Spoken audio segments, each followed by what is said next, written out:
Merlin is back on the NA version of the game for a very limited amount of time, in fact, less than 24 hours as of this video going up, but he is absolutely worth your Saint Quartz, and I'm going to explain why in today's video. Now, I know the immediate thought of a lot of people is going to be, well, for Summer 7, doesn't Proto Merlin come out, and isn't she just a better version of the OG Merlin? I mean, her charisma adds the overcharge level to it, her illusion skill fully charges her NP, and she gives you max HP on her own NP instead of just the regular heal, which is technically better because it's actually increasing how bulky you are. You know, you're starting to get up to like 24,000 HP, so you can start to take more and more hits, especially as you start layering on the max HP buffs.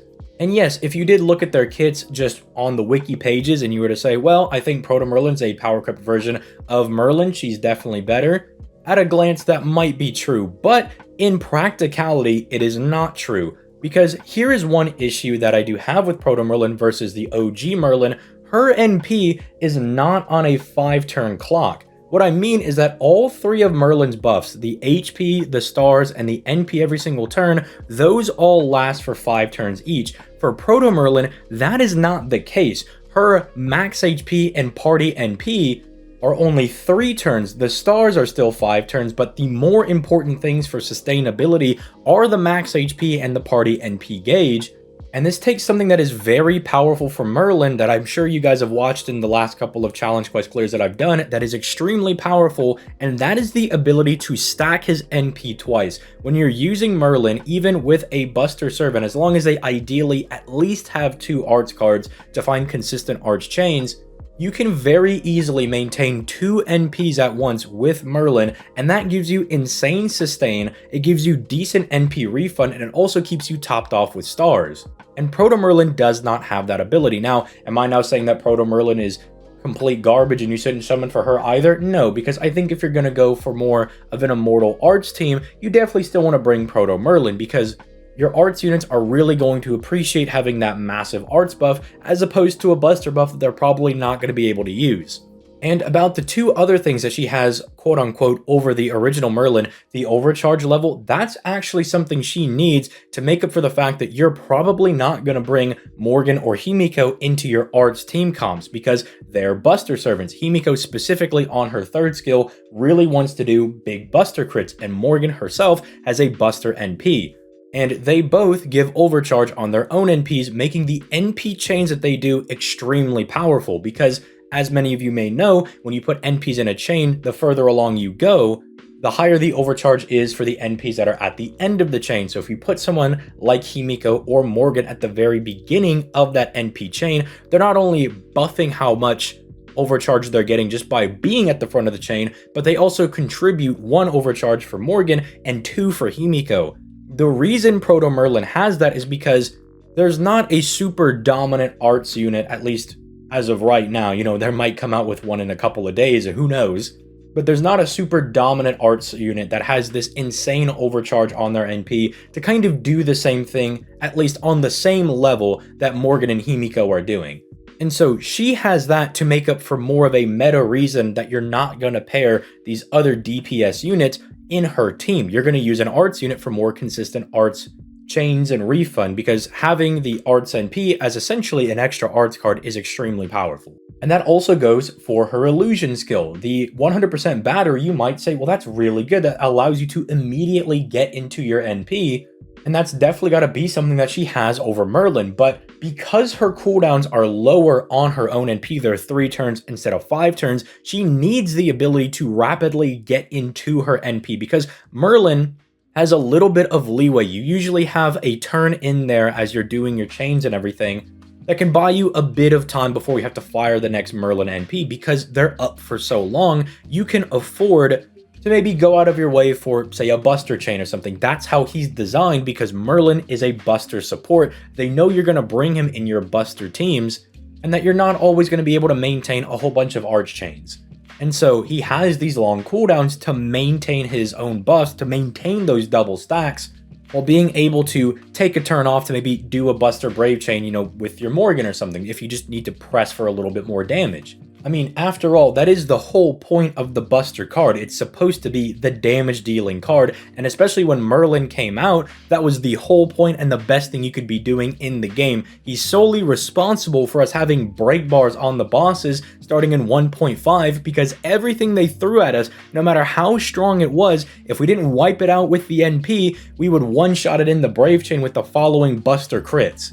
And I will say, I used to also be guilty of saying that Proto Merlin is a power crept version of the OG Merlin, but the more and more that I actually play the game and the more I explore different strategies in the challenge quest, the more I see that I'm actually wrong on that.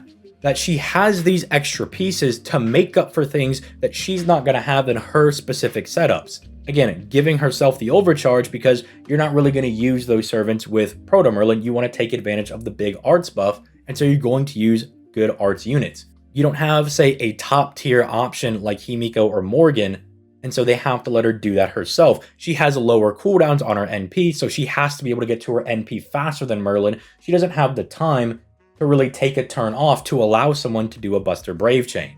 So with that being said, he is exceptionally good, and I hope that the last couple of videos I uploaded, going through these massively bulky, huge 3 million HP enemies and doing it with pretty low effort, it was pretty easy, at least for someone like me, and I'm not the sharpest crayon in the crayon box. If I'm able to do that, that should show how insanely OP these strategies are. And the thing is, you don't even need to do it with, say, Morgan or Himiko. Those are just some of the better options, They have double arts cards, they give you the overcharge, so you really benefit. They can really help out the party, especially with, say, Morgan being able to donate her second skill to Merlin or Castoria if whoever needs the NP a bit more desperately. The fact that Himiko gives you 2 stages of overcharge makes it ridiculous. An NP1 Castoria would no longer have to chain with other NPs to get multiple hits of solemn defense. She just automatically starts at 3 from that point on, which is insane. And Merlin is one of the key pieces of those strategies. I didn't show the other 2 runs I did for Salieri. The one that I uploaded was the third strategy, the one where we actually won. The first one fell apart because I tried to use Melt, but her only having 1 arts card did kind of ruin the strategy a little bit and did come to bite us in the very end. And then the second one, I just quit outright because Merlin went down and Castoria does not have any sustain.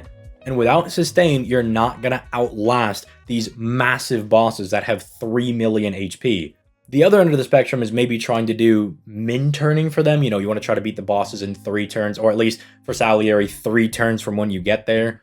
But not everybody has the capacity to do that. That usually requires you to have maximum broken CEs, max leveled CEs, higher NP copies of units, and not everybody's got that. And the nice thing is that even if you don't have Castoria, and even if you don't get her in around Mayish when she comes out for the 25 million download campaign, the fact that you have Merlin means all you have to do is bring a friend Castoria, and you're absolutely set. Any Buster servant that has 2 arts cards will work magically in these setups. Do you want to use Gilgamesh in the strategy? He's not really going to play very nicely with the team because he doesn't really have team buffs aside from the charisma, but let's be honest, how many people are actually using DPS Merlin and DPS Castoria? But he can still work. I've done it myself. Or maybe there's a boss that's really getting on your nerves because they just keep removing all of your buffs. Well, then bring Semirami. She's got 3 arts cards. She's going to play super nice with Merlin and Castoria, and her own NP gives you buff removal resistance, which, speaking of, I guess that is the one weakness I would say for Merlin and the main strategy that he pilots. If you get hit with an NP seal, you're in a lot of trouble. Because Castoria has a debuff cleanse, but that's only available on our NPs, so you can see why it would be a little annoying. Skill Seal's not as bad, because even though it does kind of ruin your skill cooldowns, at least if Castoria's NP is already available, you can remove that and it'll go back to normal at the end of the turn. Unless, of course, you get Skill Sealed again, but that's just simply unlucky at that point. I suppose you could also bring a servant like Dio Scurry, who does give the entire party debuff immunity, but that would be more a servant to use with Proto Merlin, as they are obviously an arts unit. But again, maybe you do actually need more sustain in those fights. As I outlined at the beginning of the video, Proto Merlin does not have the same longevity that Merlin has. You're trading being a bit more efficient with the arts units for a little bit less longevity, but that's why they gave her the max HP. Since it's going to be shorter, they might as well give her a stronger effect in that max HP. So I hope I've kind of outlined some good things and kind of sold you on Merlin and why he's extremely powerful. And even if you don't want to go all in on the banner, you know, you're trying to save up for Gilgamesh, who's coming out in a couple of weeks, or you want to save up for Castoria, who's coming out in May, or you really want to make sure that you can at least hit pity on your favorite summer servant, or maybe it's Arcweed for the anniversary, I would still consider maybe chucking some tickets at the banner and maybe doing a few multis, because Merlin is supremely powerful and they treat this guy like Bigfoot. You never see him, and when you do, you see him for all of 2 seconds. Think of the Las Vegas event where he came around for 2 days and it was, hey, I hope you were around to summon for him. You might have completely missed him. And then now he comes back around, he's here for like 2 days. If you missed him, you missed him. So hopefully this video hitting your subscription box, or maybe if you're not even a subscriber, which consider dropping a sub on this video. I dropped some very helpful FGO videos. Hopefully it did get your attention and kind of remind you, you only got a couple of hours left for this guy, and by a couple hours, probably like 20 or so by the time this video's out. And if you do decide to summon, make sure you let me know how you did in the comments down below. I am channeling all my luck to everybody, as I'm not going to be summoning until Trom, so you guys can take the content creator luck. You can take all of it. I want to make sure you guys get Merlin. And before somebody asks, no, you do not need to go for NP2. I know that somebody's probably going to ask, but Merlin, his NP2 is not the craziest thing. It might be more of a whale flex than anything, as the difference between an NP1 and an NP5 Merlin is either getting 1000 HP per turn or 2000 HP per turn, which realistically, once you're able to pull off the 2 NPs and get them both in rotation, that's 2000 HP versus 4000 HP, which might be a little bit significant, but definitely not worth dumping the amount of Saint Quartz it would require to get this guy to NP5. Plus, I'm sure they'll buff him in the future and they'll toss his NP a little bit of an upgrade and maybe start the NP1 at 2000 and the NP5 will go up to 3,000 or 4,000. So it'll probably get buffed in the future, so don't worry about that. But let me know what you guys think in the comments down below. Leave a like, subscribe, all that good stuff, and I will catch you guys in the next one. Peace.